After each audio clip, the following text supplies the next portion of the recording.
예, 하나님 말씀을 보겠습니다. 하나님 말씀은 신약성경 요한계시록 19장 1절에서 10절 말씀입니다. 요한계시록 19장 1절에서 10절 말씀을 교독하도록 하겠습니다. 일 후에 내가 들으니 하늘에 허다한 무리의 큰 음성 같은 것이 있어 이르되 할렐루야, 구원과 영광과 능력이 우리 하나님께 있도다. 부러운지라 흠행으로 땅을 더럽게 한 큰 음녀를 심판하사 자기 종들의 길을 그 음녀의 손에 갚으셨도다 하고, 두 번째로 할렐루야 하니 그 연기가 세세토록 올라가더라. 또 24장과 네 생물을 엎드려 보좌에 앉으신 하나님께 경배하여 이르되 아멘 할렐루야 하니, 보좌에서 음성이 나서 이르시되 하나님의 종들 곧 그를 경외하는 너희들아, 작은 자나 큰 자나 다 우리 하나님께 찬송하라 하더라. 또 내가 들으니 허다한 무리의 음성과도 같고 많은 물소리와도 같고 큰 울소리와도 같은 소리로 이르되 할렐루야, 주 우리 하나님 곧 전능하사리가 통치하시리라. 우리가 즐거워하고 크게 기뻐하며 그에게 영광을 돌리세. 어린 양의 혼인계약이 이르렀고 그의 아내가 자신을 준비하였으므로 그에게 빛나고 깨끗한 세마포 옷을 입도록 허락하셨으니 이 세마포 옷은 성도들의 옳은 행실이로다 하더라.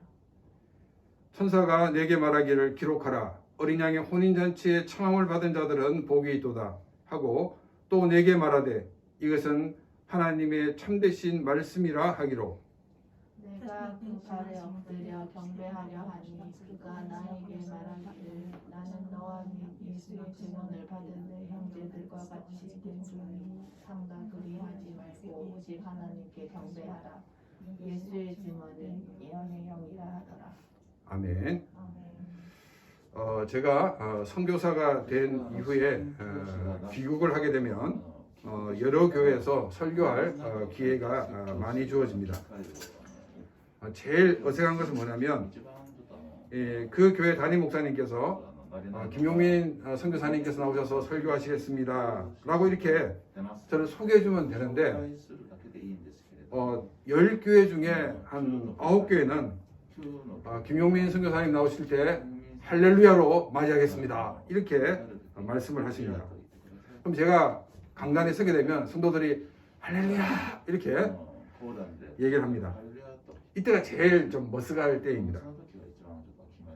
왜냐하면 할렐루야는 하나님을 찬양하라는데 내가 받을 것이 아니고 하나님이 받으셔야 할 것이기 때문입니다. 그래서 설교자를 지금 우상화하는 게 아니냐 하는 그런 생각이 많이 들었습니다. 또 후원해주고 있는 교회에 가서 성도들이 반가운 마음에서 할렐루야 하는데 제가 강단에 서자마자 설교자를 향해서 할렐루야 하는 것은 그것은 이 일종의 신성모독입니다 이렇게 말할 수도 없는 처지였습니다. 그렇게 인사하다가 목사님이 뭐가 되고 또 그렇게 인사하는 성도들이 뭐가 되겠습니까? 그러던 가운데 갑자기 그 생각이 들었습니다. 이 할렐루야라는 이 인사가 이 설교자를 우상화하는 것이 아니라는 것이었습니다. 이 성도들이 할렐루야라고 하는 것은 이 설교자를 높이는 것이 아니라 설교자에게 영광을 돌리는 게 아니라 선교사님을 인도하시고 선교사님 가운데 역사하신 하나님을 찬양합니다 라는 뜻이 있다는 것입니다. 그렇다 그러면 굳이 숙소를 할 필요가 없다는 것이었습니다. 그래서 저도 적극적으로 성도들이 할렐루야 그러면 저도 손을 들고 이제는 아멘 할렐루야 이렇게 화답을 하고 있습니다. 우리 교회 목사님들이 오셔서 설교하는 경우가 굉장히 적은데 이제 혹시 이제 설교하게 될 때 제가 목사님 나오실 때 할렐루야로 우리가 맞이하겠습니다 이러면은 김용민 목사님 갑자기 왜 이러시나 돌아가실 때가 됐나 이렇게 생각하지 마시고 같이 이렇게 할렐루야로 인사로 했으면 좋겠습니다. 그래서 설교하실 하나님을 인도하신 하나님을 찬양합니다. 이런 그 고백으로 인사를 나누어서 합니다. 지금 연습 안 해도 되겠죠? 예, 그때 가서 하도록 하겠습니다. 자, 오늘 본문에서는 이 할렐루야라는 단어가 4번 나오고 있습니다. 이 기독교에서 많이 사용되는 용어 중 하나가 바로 이 할렐루야라는 단어입니다. 자, 그렇다고 그러면 신약 성경에는 할렐루야가 몇 번 나오겠습니까? 몇 번이라면 혹시 틀릴 수가 있기 때문에 대충 100번 이상이다. 1번, 2번, 50번에서 99번까지 그 정도 사이에 있다. 네. 세 번째는 10번에서 49번 정도 있다. 4번은 4번 있다. 자, 정답은 몇 번이겠습니까? 요한계시록 우리 오늘 읽은 이 본문에 할렐루야가 4번 나옵니다. 정답은 4번입니다. 우리는 이것을 보면서 아니 교회에서 할렐루야라는 말을 굉장히 많이 사용하는데 신약 성경에 4번밖에 나오지 않다니 좀 의아해 할 것입니다. 이 구약 성경에는 할렐루야라는 단어가 굉장히 많이 나옵니다. 약 160회 이상 나오고 있습니다. 근데 신약 성경에는 왜 적게 나오냐면 할렐루야라는 이 단어가 히브리어이기 때문입니다. 구약 성경은 이 히브리어로 기록됐기 때문에 하나님을 찬양하라는 말을 그대로 할렐루야 이렇게 쓰고 있는 반면에 이 신약 성경은 이 헬라어 즉 그리스어로 되어 있습니다. 그러다 보니까 이 언어가 다르기 때문에 할렐루야라는 말을 쓰는 것보다는 하나님을 찬양하라, 주를 찬양하라 라는 것 같은 말로 바꾸어서 쓰고 있습니다. 근데 오늘 이 본문 말씀은 특이하게도 이 할렐루야라는 단어가 4번 나오는 것을 보게 됩니다. 이 신약의 교회들이 이 아멘이라는 단어를 그대로 받아들였습니다. 그처럼 이 할렐루야라는 단어도 그대로 받아들여가지고 하나님을 찬양합시다 하는 말이나 할렐루야 하는 말이나 같은 의미로 받아들였기 때문에 이 요한은 구태여 하나님을 찬양합시다 라고 하지 않고 할렐루야라는 단어로 이렇게 사용을 하고 있습니다. 이 할렐루야라는 뜻이 이 여호와를 찬양하라, 야훼를 찬양하라 혹은 주를 찬양하라 하는 것 같은 뜻이 있습니다. 그래서 이 할렐루야라는 이 단어 자체가 원어는 그 히브리어였고 그것이 신약에 와서 여호와를 찬양하라 혹은 하나님을 찬양하라 주를 찬양하라로 사용하면서 거의 사용하지 않지만은 보편적으로 이 할렐루야로 이렇게 받아들였다 하는 것을 우리가 기억을 해야 됩니다. 아래 아주 오래전에 제가 찬양대원으로 섬길 때 이 연습할 찬양의 악보를 받았습니다. 그런데 이 할렐루야로 되어 있지 않고 알렐루야로 되어 있습니다. 그때 이걸 받아본 집사님이 지휘자를 향해서 집사님 여기 지금 인쇄가 잘못된 것 같아요 이렇게 얘기했습니다. 그랬더니 지휘자께서 여러분 다 이게 알렐루야 된 거 할렐루야로 고치세요 이렇게 얘기를 했습니다. 이것은 지휘자나 성가대원들이나 기독교에 대한 상식이 없는 대표적인 모습입니다. 이 알렐루야는 할렐루야를 라틴어로 번역할 때 알렐루야로 번역을 했습니다. 그래서 이 라틴어 성경을 이 공인 원문으로 받아들이는 카톨릭 같은 경우에는 할렐루야로 하지 않고 알렐루야로 쓰고 있습니다. 그래서 우리 이제 프로테스탄트 교회 같은 경우에는 이제 할렐루야로 쓰고 있지만 카톨릭은 알렐루야. 그래서 라틴어냐 아니면 그 히브리어냐 하는 그 차이라는 것을 우리가 기억을 해야 됩니다.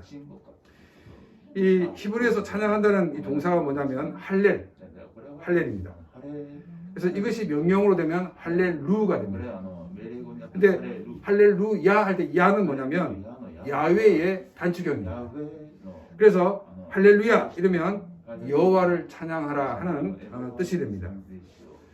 또 이제 이스라엘 백성들 가운데는 할렐시라는 것이 있습니다. 할렐시. 좀 전에 할렐이라는 단어는 찬양이라는 그런 뜻이 있다고 말씀드렸습니다. 그래서 이 할렐시라는 것은 여호와를 찬양하라는 것 같은 그 문구가 많이 들어있는 시편이기 때문에 이 할렐시라고 합니다. 이 시편, 이 할렐시는 시편 113편에서 118편으로서 주로 이 6월절 절기에 많이 불리워졌습니다. 자, 여러분, 이 6월절이 어떤 절기입니까? 이스라엘 백성들이 이집트에서 종살이를 하다가 해방이 된 것을 기념하는 절기였습니다. 하나님께서 파라오를 꺾으시고 이스라엘 백성들을 구원하시고 자유를 주신 것에 대한 감사를 드리는 것이 바로 6월절 절기입니다. 그래서 할렐루야라고 하는 것은 구원을 주신 하나님께 감사와 찬양을 고백하는 것인 것을 우리가 알 수 있습니다. 자, 그러면 나의 삶 속에서 하나님 하신 일이 얼마나 많습니까? 그러나 하나님이 하신 많은 것들 중에서 가장 중요한 것은 우리를 구원하신 것, 바로 나를 구원하신 것이 가장 큰 사건이라는 것입니다. 나머지는 보너스로 주어지는 것입니다. 나머지는 구원받은 사람에게 따라오는 옵션인 것입니다. 할렐루야, 주를 찬양하라. 나에게 가정을 주신 하나님을 찬양합니다. 나에게 직장을 주신 하나님을 찬양합니다. 물론 모두가 중요합니다. 그런데 이것은 옵션입니다. 할렐루야는 나를 구원하신 주님을 찬양한다는 그 고백이 가장 중요한 초점인 것을 우리가 생각하면서 하나님께 감사와 찬양을 드리는 우리의 삶이 되기를 바랍니다. 1절 말씀입니다. 이 일 후에 내가 들으니 하늘에 허다한 무리의 큰 음성 같은 것이 있어 이르되 할렐루야, 구원과 능력, 영광과 능력이 우리 하나님께 있도다. 먼저 말씀을 보게 되면 이 일 후에라고 되어 있습니다. 이 일 후라는 것은 뭐냐면 이 18장에서 바벨론이 멸망하고 그 멸망한 그 결과를 보여주었습니다. 그리고 왜 바벨론이 멸망하였는가 그 이유를 설명하고 난 뒤에 일어난 일이라는 것을 우리에게 밝혀주고 있습니다. 쉽게 또 다른 말로 설명하자면 카메라를 이 바벨론 멸망을 향해 찍고 있다가 이제 초점을 바꾸어서 이 하나님 나라를 향해서 이렇게 비추고 있는 것을 우리에게 보여주고 있습니다. 바벨론의 멸망으로 자신이 더 이상 돈을 벌 수 없게 된 것을 애석해하는 소리가 심판을 받아 불타고 있는 이 바벨론 성을 향해 있었습니다. 이 하나님 나라에서도 허다한 무리, 즉 많은 무리들의 소리가 있었습니다. 하늘에서 많은 무리들의 입을 통해 나오는 소리는 할렐루야, 구원과 영광과 능력이 우리 하나님께 있도다라는 것 같은 찬양이었습니다. 조금 전에 우리가 이 하나님을 찬양하는 제일 중요한 포커스는, 우리가 하나님께 고백해야 하는 가장 중요한 포커스는 바로 구원을 찬양하는 것이라고 말씀을 드렸습니다. 우리에게 구원을 주셨기 때문에 나머지는 다 옵션으로 따르는 것이라고 말씀을 드렸습니다. 할렐루야, 구원과 영광과 능력이 우리 하나님께 있도다라는 것 같은 찬양은 구원하신 하나님을 찬양하라, 구원과 영광과 능력이 우리 하나님께 있도다라고 해석할 수 있습니다. 구원하신 하나님을 찬양하라고 선포하고 곧 구원이 하나님께 있다라고 고백하는 것은 구원의 주체자가 하나님이시라는 것을 말하고 있습니다. 그래서 구원은 하나님의 것, 하나님께 속한 것이라는 것을 말하고 있습니다. 우리가 다른 사람들보다 훌륭해서 구원받은 것이 아니란 것입니다. 우리가 다른 사람들보다 착해서 구원받은 것이 아니란 것입니다. 하나님이 우리를 구원하시기로 계획을 세우셨고 우리를 구원하시기 위해 또한 예수 그리스도를 이 땅에 보내주셨습니다. 그리고 우리 죄를 용서하시기 위해서 예수님이 십자가에 죽으시고 사흘 만에 부활하셨습니다. 또 우리에게 성령을 보내주셔서 예수 그리스도를 주로 영접하게 하셨습니다. 구원은 하나님께서 계획부터 시작하여 우리가 하나님 나라에 들어가는 것까지 모두가 다 하나님이 하셨다는 것입니다. 하나님의 뜻이었고 또 하나님의 열심으로 이 모든 일들이 이루어져 나갔던 것입니다. 그래서 구원은 하나님께 있다고, 구원은 하나님의 뜻이라고 고백할 수밖에 없는 것입니다. 두 번째로 우리가 보게 되는 것은 우리를 구원하신 하나님을 찬양하면서 영광이 하나님의 것이라고 고백하고 있는 것을 보게 됩니다. 이 영광이라는 이 단어는 하나님의 하나님 되심을 말한다라고 말씀을 드렸습니다. 삼위일체 하나님은 유일하신 신이시기 때문에 가능했다는 고백입니다. 우리를 구원하신 삼위일체 하나님은 창조주 하나님이십니다. 삼위일체 하나님을 제외하고 모든 존재는 피조물들입니다. 많은 사람들이 영적인 존재는 피조물이 아닌 것으로 오해하는 경향이 있습니다. 천사나 마귀 같은 영적인 존재도 하나님이 지으신 피조물이라는 것을 우리는 잊어서는 안 된다는 것입니다. 유일하신 신이신 삼위일체 하나님이시기 때문에 우리를 구원하실 수가 있다는 것입니다. 또 삼위일체 하나님의 하나님 되심은 하나님의 능력과 연결이 됩니다. 우리 하나님은 전능하신 하나님이십니다.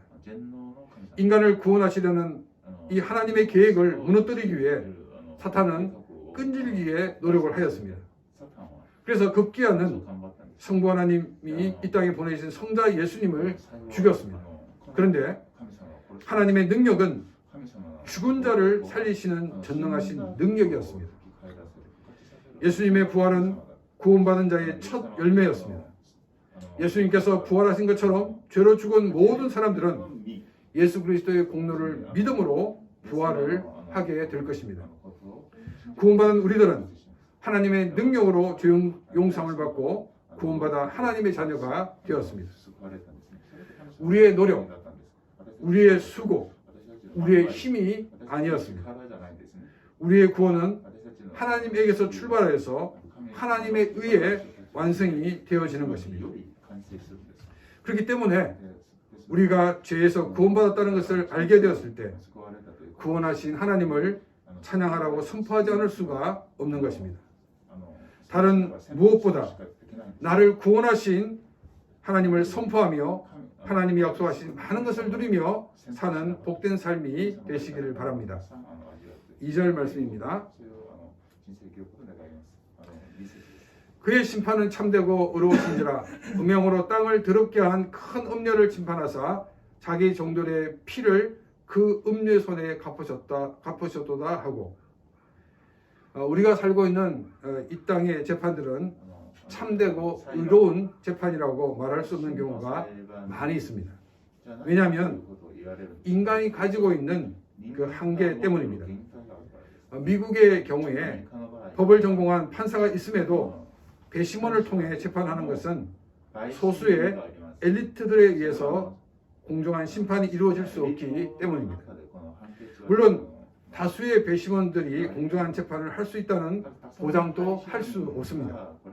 그러나 이 배심원들을 통한 재판이 판사가 판결하는 것보다도 공정에 가까운 재판으로 이루어질 가능성이 높기 때문에 미국은 배심원제로 재판을 운영하고 있습니다.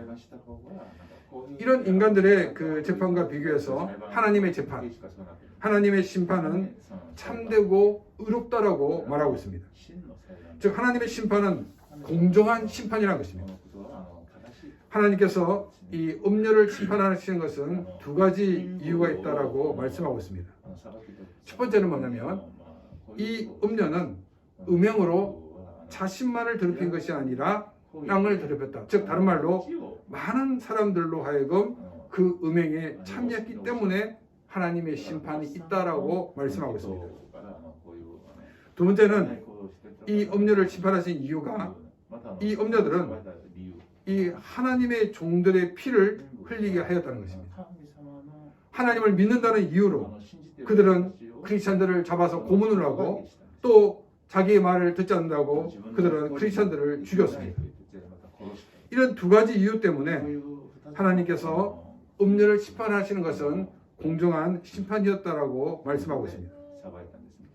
이 요한 계시록을 읽고 있는 7개의 성도들에게 믿음을 지키기 위해 목숨을 바친 순교자들의 희생에 대해 너무 비관적으로 보지 말라고 말씀하고 계시는 것입니다. 큰 음녀의 멸망, 즉 로마의 멸망을 통해 믿음을 붙들고 산 사람이 옳았음을 보여주시겠다라고 말씀을 하고 계십니다.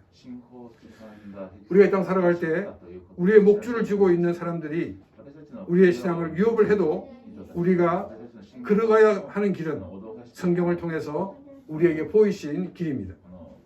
우리가 왜 반드시 그 길을 가야 하냐면 하나님의 심판이 있기 때문입니다.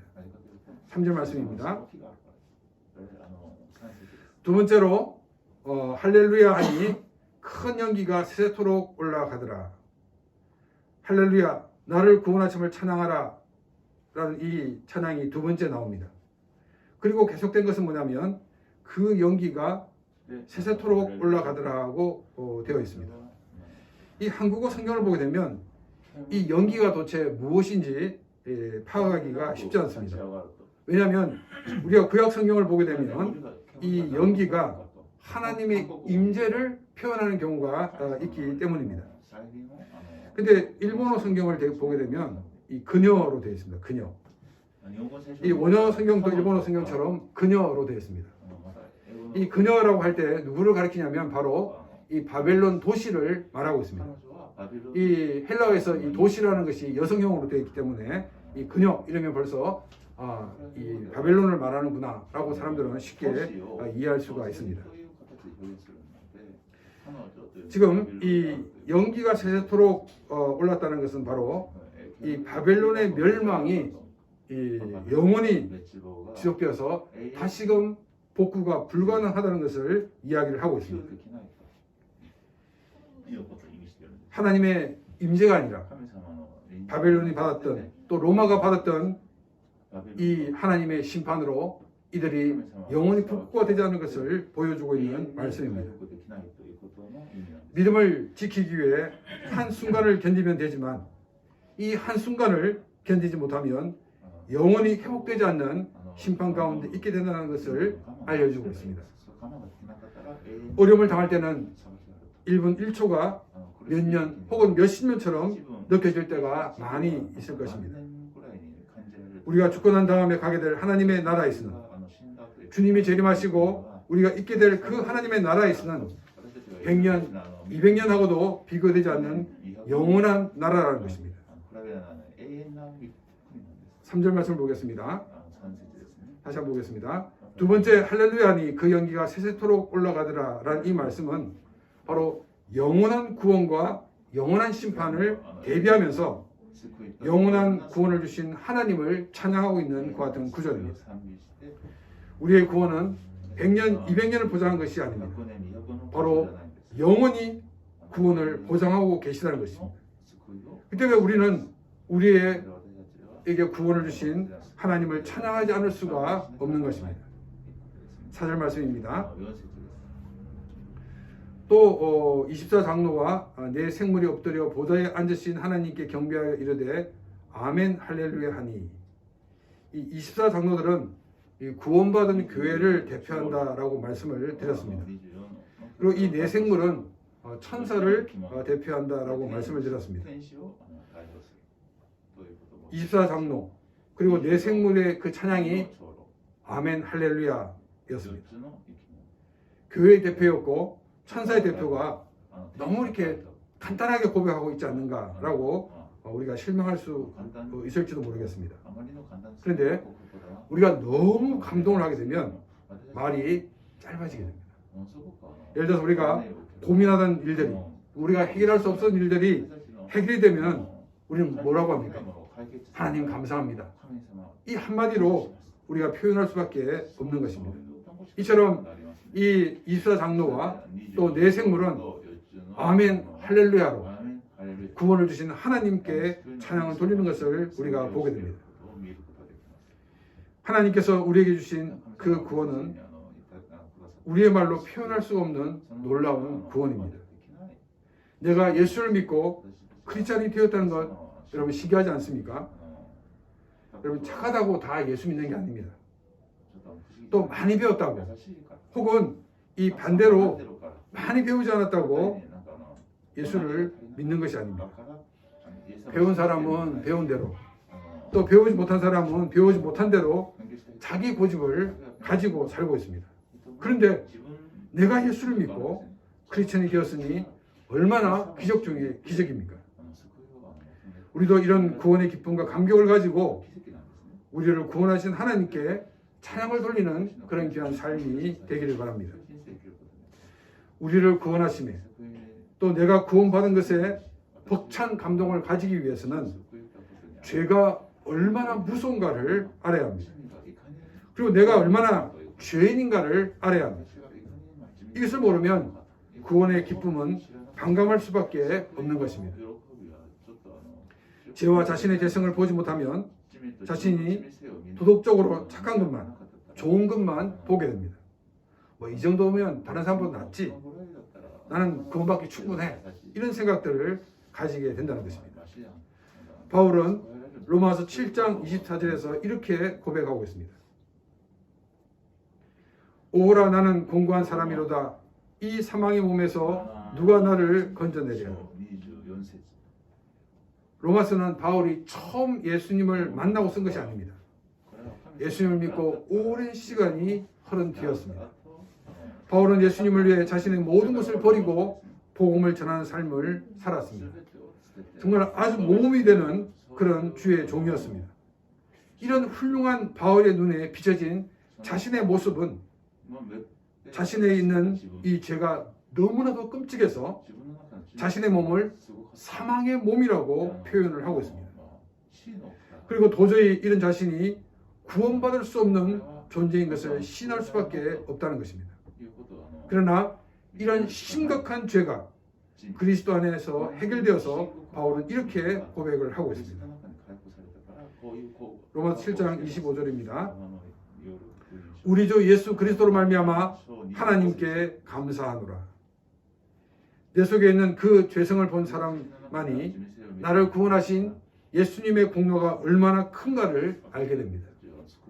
내 속에 있는 그 죄성을 본 사람만이 하나님의 사랑이 얼마나 큰지, 또 하나님께서 얼마나 참고 참으셨는지를 알게 됩니다. 이 하나님의 은혜와 사랑이 우리를 붙들고 있기 때문에 하나님을 떠나라고 해도 하나님을 떠날 수 없어 순교의 자리까지 나갈 수가 있게 되는 것입니다. 내 속에 감춰져 있는, 정말 내 속에 깊이 감춰져 있는 죄성을 직시하시기를 바랍니다.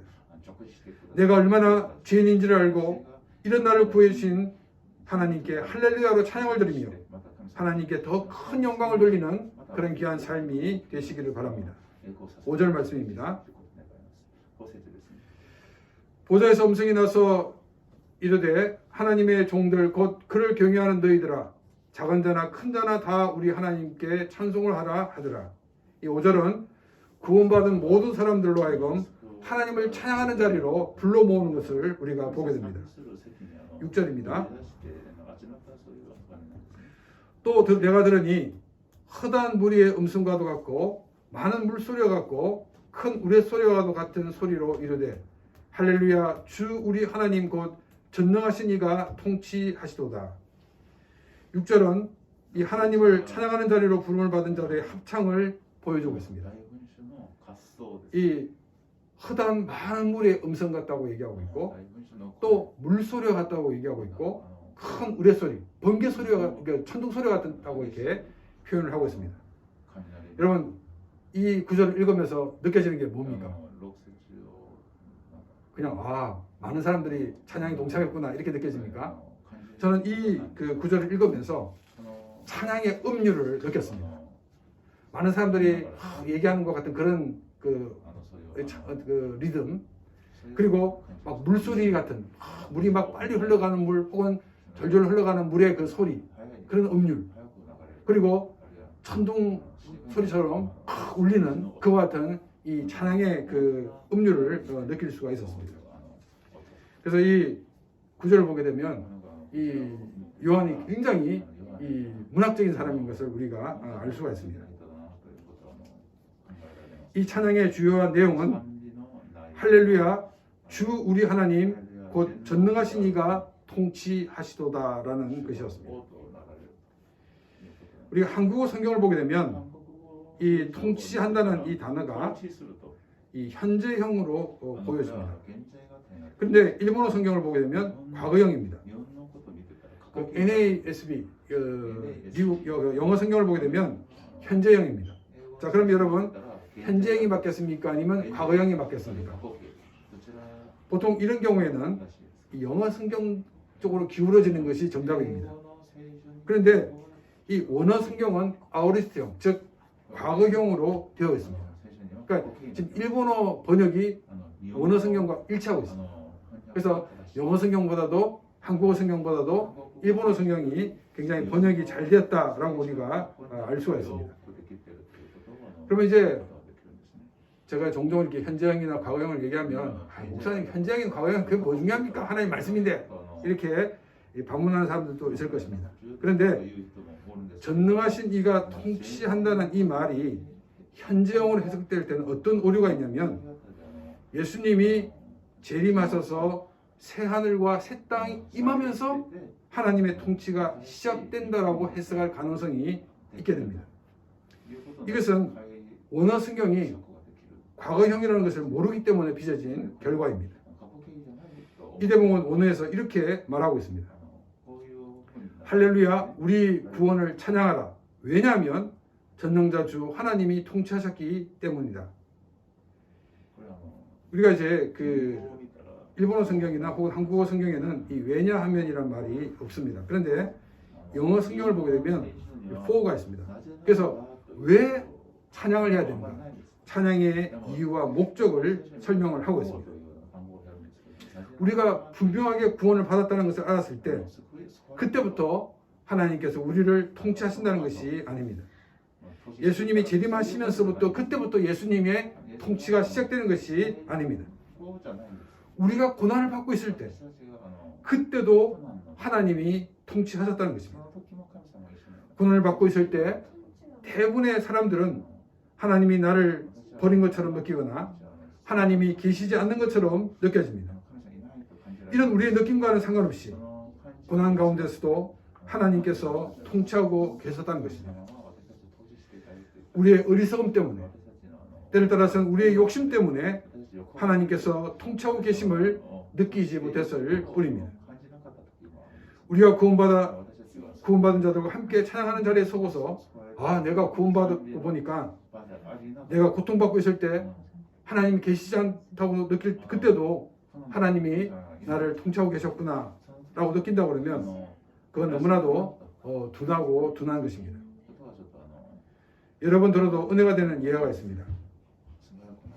한 사람이 꿈을 꾸는데 예수님과 해변을 거닐고 있었습니다. 예수님께서 너와 함께 하겠노라고 약속하셨고 이 약속을 받은 사람은 너무나도 기뻤습니다. 그런데 힘든 길을 만나게 되었을 때 예수님이 보이지 않았습니다. 항상 함께 하시겠다고 약속하신 예수님이 보이지 않아서 너무나도 섭섭하고 실망스러웠습니다. 어느덧 어려운 길이 지나고 좋은 길을 만나게 되었습니다. 그런데 갑자기 주님이 옆에 계시는 것이었습니다. 이 사람은 원망스러운 목소리로 아니 언제나 나와 함께 하시겠다고 하셨는데 내가 어려운 일을 당했을 때 예수님은 어디에 계셨습니까? 라고 물었습니다. 그때 예수님께서는 뭐라고 말씀하시냐면 그 힘든 길을 갈 때 내가 너를 업고 건넜다라고 대답을 하셨습니다. 그리고 이제 뒤를 돌아보니까 이 모래의 발자국이 정말 이렇게 깊이 파여 있는 것이 눈에 들어왔다 하는 것 같은 내용입니다. 로마로부터 핍박을 받고 있는 이 일곱 교회 성도들은 이 글을 읽으면서 무엇이 생각났을까요? 많은 성도들은 로마의 핍박으로 주님이 보이지 않고 절망만이 보였을 것입니다. 그러나 이 말씀은 이러한 핍박 가운데서도 하나님이 다스리고 계시다는 것입니다. 절망적인 상황에서 절망으로 끝나는 것이 아니라 이 절망 상황에서 하나님을 만나는 시간이 되어야 한다는 것을 알려주고 있습니다. 하나님 앞에 서게 되었을 때 힘들고 어려운 고난을 잘 이겨내었다고 하실 때에 내가 고난을 당할 때도 그때도 하나님이 나와 함께 하시고 나를 위로하시고 나를 붙드셨기 때문에 이 자리에 설 수가 있게 되었습니다 라고 고백하는 그런 영광이 있는 삶이 되시기를 바랍니다. 나 혼자 이렇게 힘들고 어려운 길을 걷고 있다고 생각하지 마시기를 바랍니다. 전능하신 주 우리 하나님이 나와 함께 하셔서 나의 삶을 통치하고 계십니다. 내가 만나는 어려움은 전능하신 주 하나님을 만나는 시간이 되어야 합니다. 그래서 우리가 하나님 앞에 서게 되었을 때 할렐루야 우리의 구원을 찬양하라. 왜냐하면 전능자 주 하나님이 그 가운데서 통치하셨기 때문이라고 그런 찬양을 드리는 우리의 삶이 되기를 바랍니다. 이 시간 오늘 말씀을 생각하며 같이 기도드리겠습니다. 사랑하신 아버지 하나님, 우리를 구원하시기 위하여